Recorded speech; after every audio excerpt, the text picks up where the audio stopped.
nada vale, diz o comprador, mas indo-se, então se gaba, se elogia a si mesmo, né? Provérbios capítulo 20, verso 14. O que esse texto quer dizer? Então não vale nada e tal, e quando você compra por um preço bem mais baixo, você sai por aí dizendo, olha, eu sou um tremendo de um negociador. Na realidade, até um livro que eu li aí recentemente, processo ganha-ganha. Quando as duas pessoas ganham, você está vendendo uma coisa, você ganha, a outra pessoa também ganha, esse é um bom negócio. Um bom negócio não é quando você pega alguém endividado e precisa vender um carro de 50 mil, 60 mil por 30. Não, você está aproveitando da situação. Até isso a Bíblia fala. Até nisso a Bíblia fala. Não é um bom negócio tirar aquilo que pertence a outra pessoa. O cristão quer imitar a Cristo e valoriza as coisas.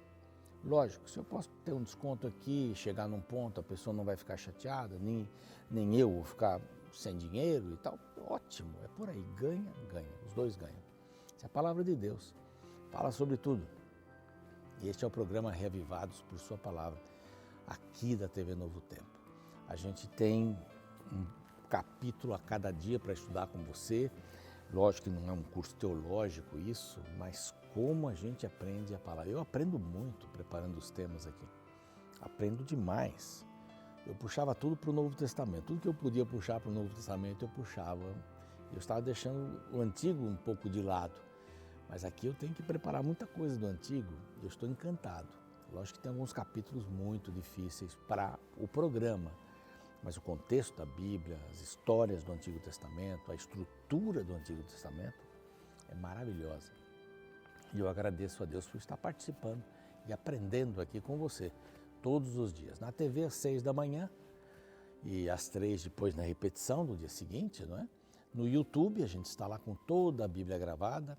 Você pode escolher o capítulo. Se quiser nos acompanhar dia a dia, é interessante também, um capítulo novo, tá? Até um incentivo, né? Se você não está inscrito no YouTube, é muito simples, abrir lá o nosso canal Reavivados por Sua Palavra NT, clicar no inscreva-se, pronto. Clique no sininho para ter as novidades, dê o seu like e copie o link para as suas listas de transmissão. Nós também estamos no NT Play, nós estamos no Deezer, no Spotify. Deezer e Spotify estamos de Gênesis 1 até agora. Na sequência. Isso é maravilhoso, é prático, é fácil. Eu tenho usado no carro o Spotify para ouvir os programas, né? E também para me deliciar com a Bíblia e em outros programas que são muito legais. Nós temos um grupo especial que são os Anjos da Esperança e eu não posso deixar de falar deles aqui em todo o programa, porque a Novo Tempo existe pelo poder de Deus, pela vontade de Deus e com apoio importantíssimo dos Anjos da Esperança. Como doadores, como apoiadores, né? Isso é muito importante. Quer se tornar um Anjo da Esperança? É muito simples. Este WhatsApp que aparece aqui na tela, você pode mandar uma mensagem, sua pergunta e bem-vindo aos Anjos da Esperança. E graças a esse processo todo, nós temos a oportunidade de fazer chegar até você gratuitamente, né, sem despesa inclusive de envio, esta revista e outras mais. Falam sobre outros temas. A Novo Tempo sempre se renova, sempre inova nessa questão das revistas, dos estudos bíblicos. São bem práticos aqui. Tudo que você precisa saber sobre oração, básico, está aqui.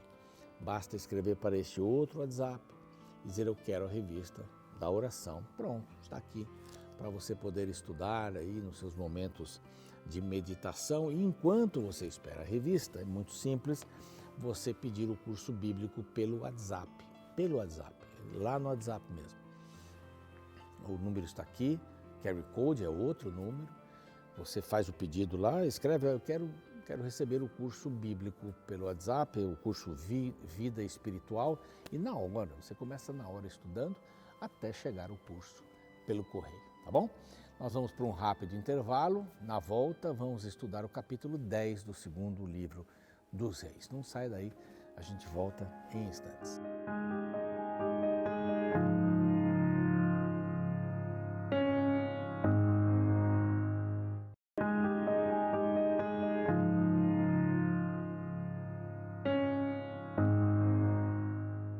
Muito bem, já voltamos. Esse é o programa Reavivados por Sua Palavra, aqui da TV Novo Tempo. Um programa diário, um capítulo da Bíblia a cada dia. Capítulo novo, às 6 da manhã. Na TV, às 6 da manhã também no YouTube. É ótimo esse YouTube porque você pode copiar o link e mandar para os amigos. Vale a pena, viu? Vale muito a pena isso. Muito bem, estamos estudando aqui o capítulo 10. Capítulo 9 fala um pouquinho sobre Jeú, começa a história de Jeú. Eliseu pedindo para que o seu servo fosse lá e ungisse Jeú como rei. Mas estava ainda lá Jorão como rei e ele tinha um propósito, exterminar com o pecado da casa de Acabe. Esse era o propósito. Deus convocou esse comandante de Israel para ocupar o trono, era a quinta dinastia, acho que é isso mesmo, é quinta dinastia. Ele ficaria por 4 gerações, Deus prometeu isso. Teve seu filho Jeoacás, Jeoás, Jeroboão II e Zacarias, e aí então houve uma revolta e eles saíram. Era assim que funcionava, né? Foram 9 dinastias, enquanto o Reino do Sul, Judá, teve uma dinastia que foi a de Davi. Bom, aqui nós encontramos a continuação da história de Jeú. Ele tira a vida dos 2 reis, tanto de Israel, Jorão, e também Acasias, né, de Judá. E agora ele tira também a vida de Jezabel, passa por cima do corpo dela, depois que ela é jogada, já estava morta, acredito. O seu corpo desapareceu ali no campo de Jezreel. E agora ele continua sua jornada. Aqui diz que ele foi para Samaria. Achando-se em Samaria, os seus olhos agora vão para Samaria, né? Achando-se em Samaria, 70 filhos de Acabe, Jeú escreveu cartas e as enviou a Samaria, aos chefes da cidade.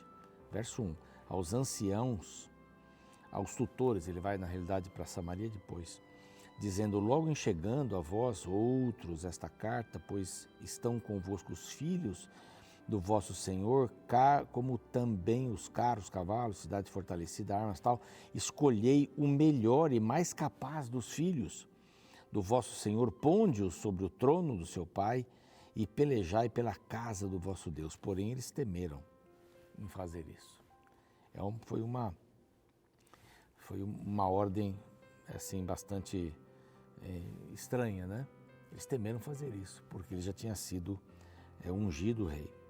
Bom, eles temeram muitíssimo, 2 reis não puderam resistir a ele, como pois poderemos nós resistir? Ele matou 2 reis e agora nós vamos resistir? Não vamos fazer isso.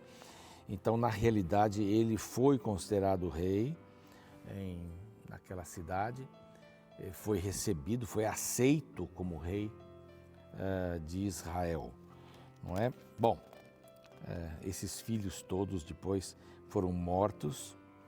Ele deu a ordem para que todos os filhos fossem mortos, os 70, diz aqui, e as suas cabeças foram colocadas em cestos para que todos vissem o final da vida de toda a família de Acabe. Bom, trouxeram as cabeças, tal, ele saiu pela manhã, foi atrás, eles vão ser mencionados várias vezes aqui. E ele começa agora um outro esquema, ele quer destruir os adoradores de Baal. Então ele convoca, como se ele fosse adorar a Baal, e convida os adoradores para que entrassem no templo de Baal. E ele pergunta: alguém aqui adora a Deus, ou outro Deus a não ser Baal? Não, adoramos a Baal. Aqui o nosso negócio é Baal. E ele então coloca todos dentro do templo de Baal, fecha as portas, convoca 80 homens que ficariam fora se alguém escapasse. Ele foi duro até, disse assim: se alguém escapar, vai trocar a vida daquele que escapou pela sua vida. Todos ficaram bem atentos ali. Ele usou de astúcia. A religião estava muito enraizada, eu queria só mencionar um pouquinho sobre isso. A religião, a Baal, o amor a Baal estava muito enraizado. O povo já tinha se esquecido há muito de Deus. Deus era Baal. Eles adoravam lá nas montanhas, não é? Os prostitutos cultuais e essa série de sacerdotes. E ele foi acabando com tudo isso. Sacerdotes, amigos, grandes, toda a família, os filhos e todo mundo. E ele chega aqui ao momento de reunir todos numa sala. E ele então, há uma coisa aqui bem interessante, né? Verso 22 aqui. Tira as vestimentas para todos os adoradores de Baal. E eles fizeram isso. Todos ficaram nus. Você pode pensar assim, puxa, mas ele estava judiando do pessoal? Não. Uma das práticas de adoração a Baal era esse sexo grupal. Era um sexo com um prostituto cultual, mulher, o homem, sacerdotisa, sacerdote. Tinha que ver muito com essa questão da carne, a adoração a Baal. Aliás, ele, segundo o que acreditava-se e se propagava, era o Deus da fertilização, era o Deus da fecundação. Então, não foi uma coisa estranha pedir para todo mundo ficar nu dentro dessa sala. Olha, veja bem que não tem nenhum aqui servo do Senhor, somente adoradores de Baal. Isso, não, só tem adoradores de Baal. Não tem servos do Senhor, nenhum. Ok? Então, ele feriu a todos ali. Tirou as colunas de Baal, tirou ali a própria coluna, derrubaram a casa de Baal, verso 27, né? Transformaram em latrinas até o dia de hoje, assim, banheiros, a casa de Baal. Assim Jeú exterminou de Israel a Baal. Era essa a ideia. Mas tem um porém aqui. Ele vai trabalhando, vai destruindo, seguia as ordens que lhe foram dadas, mas ele continuou a seguir os pecados de Jeroboão. Verso 29. Porém, não se apartou Jeú de seguir os pecados de Jeroboão, a saber, quais os pecados de Jeroboão? Ele manteve os bezerros para serem adorados em Betel e em Dan. Manteve. Ele executou tudo bem reto, tudo mais, mas Jeú não teve o cuidado de andar, verso 31, de todo o seu coração na lei do Senhor. Nem se apartou dos pecados de Jeroboão, que Jeroboão fez pecar a Israel. Lá em Judá, quando havia aí uma reforma, eles conseguiram fazer muita coisa, menos tirar a adoração nas montanhas, nos altos. Eles queimavam incenso e eles não conseguiram tirar isso. Os reis não tiravam isso. Não tiraram. Nenhum teve uma revolução 100% completa, né, espiritualmente falando. E aqui ele também não conseguiu. Ele morre com 28 anos de reinado. 4 gerações vão ficar ali dele. Depois dos 28 anos, então vem Jeoacás, como falei aqui, filho de Jeú.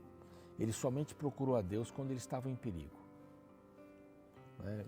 Muitos têm feito isso. Estou doente, procuro a Deus. Fico bom, não preciso mais de Deus. Jeoás foi um idólatra, teve muitos problemas com o rei da Síria. Jeroboão II, filho de Jeoás, foi idólatra também, mas foi usado por Deus para acabar com a opressão que os israelitas estavam sofrendo. E Zacarias foi o último dessa linhagem, filho de Jeroboão. Foi ruim, durou apenas 6 meses e foi assassinado por Salum. Aí vem a 6ª dinastia. Mas os 4, conforme esse capítulo está dizendo, os 4 gerações seguiram em frente. Israel começa a diminuir de tamanho, começa a diminuir o espaço geográfico, porque aquele Azael, lembra-se? Eliseu ficou diante dele, olhou bem para os olhos dele. Ele estava vindo para perguntar se o seu senhor, Ben-Hadad, iria viver ou iria morrer com aquela doença. Ele disse, não, ele vai viver, mas vai morrer. E no dia seguinte, depois de ter dado essa notícia, vai viver, ele aplicou um golpe, comandante, né? Aplicou um golpe e se tornou o rei de Israel. É outra dinastia. Para lá, né? Desculpe, Israel não, perdão. Da Síria. Então, outra dinastia lá também. Era comum nesses povos aí ter dinastias diferentes. Não ficava uma dinastia para sempre. Só Judá. Judá foi uma única dinastia aqui. Bom, Azael começa a diminuir as fronteiras, bateu em Israel, sofreram bastante, não é? E então Jeú descansou, Jeoacás o seguiu e ficou 14 anos no poder. Bom, essas são as explicações aqui do capítulo 10, e você vai ver no capítulo 11, lembra que eu falei de Atália e tal, o reino de Judá. Ela era esposa de Acasias e ela dá um golpe ali, mais um golpe que eu vou lhe contar amanhã, tá bom? Amanhã a gente vai ver aqui, impressionante, ela era a última, podemos dizer assim, uma das últimas sequelas de Acabe, né? Outros reis ruins apareceram, mas ela era uma das últimas. Bom, Deus tem ações para nós. Evidentemente, Ele não está pedindo para a gente matar ninguém, mas Ele está pedindo para a gente matar o culto, a idolatria, o culto ao prazer carnal. Ele também pede para que você em sua casa se torne um rei, sacerdote, sacerdotisa, rainha, e trabalhe para que estas coisas que nos afastam de Deus sejam colocadas nos devidos lugares, no lixo. E que a gente possa ter um clima de paz. É o que a gente procura muito, né? Paz. Vamos orar? Querido Deus, pedimos paz em nosso coração. Que possamos administrar o nosso lar, nosso trabalho, nossos amigos, nossa igreja, e que busquemos fazer a Tua vontade, guardar a Tua palavra em nosso coração para não pecarmos contra Ti. Que o Senhor nos abençoe, que o sangue derramado na cruz do Calvário possa ser suficiente para transformar a nossa vida à semelhança da vida de Cristo. Dá-nos esta bênção tão importante, prioritária, em nome de Jesus. Amém. O programa segue, eu fico por aqui.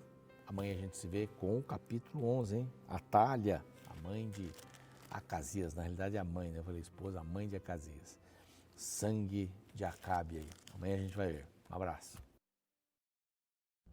Você já andou de barco? Aqui no estado do Pará, ao norte do Brasil, é muito comum viagens de barco. Apesar de ter viajado bastante pelos rios de minha região, confesso que não é minha viagem favorita. Isso porque diversas vezes enfrentei terríveis tempestades dentro de barcos pequenos, os quais eram lançados de um lado para o outro, dando a impressão de que, em algum momento, afundariam. Certa vez, em uma viagem para a ilha do Marajó, o céu se escureceu e as ondas se tornaram muito grandes. Dentro do barco, eu procurava algo para me segurar. Com muito medo, eu me dirigi até o capitão e perguntei se conseguiríamos sair daquela situação. Ele então me disse: "Você não imagina por quantas tempestades desta eu já passei. Fique tranquilo, eu ainda estou no comando." Como é bom saber que no caos existe alguém dirigindo tudo. Esta é a imagem que a Bíblia descreve de Deus no comando da história humana. Às vezes, achamos que o barco vai naufragar no meio de tantas tempestades de incertezas. Porém, existe um ser observando tudo. Veja o caso descrito no capítulo 10 de 2 Reis. O contexto é muito turbulento. Várias mortes e assassinatos por parte de Jeú contra os inimigos de Israel. Primeiro, ele extermina a descendência de Acabe, em seguida Jonadab e, por fim, os adoradores de Baal. Porém, o fim do capítulo narra Hazael, rei de Damasco, o qual organizou o seu exército e arrebatou de Israel toda a região de Gileade. Invadiu o próprio território israelita e, inclusive, atacou Jerusalém. Porém, perceba um detalhe importante que a Bíblia descreve sobre os bastidores de todo este conflito. No verso 32, lemos: Naqueles dias, começou o Senhor a diminuir os limites de Israel, que foi ferido por Hazael em todas as suas fronteiras. Mesmo no meio do caos, Deus ainda estava no controle. Nada iria além do que ele havia permitido que fosse. A Bíblia não explica as razões para os fatos, mas ela garante que eles não eram aleatórios. Sabe, guarde essa mensagem em seu coração. Às vezes, a vida parece um barco lançado de um lado para o outro nas tempestades das incertezas e dos sofrimentos. Nessas ocasiões, entregue o leme de sua vida a Deus. Ele é especialista em atravessar tempestades sem deixar o barco naufragar. Ele fez isso no passado e pode fazer o mesmo no presente.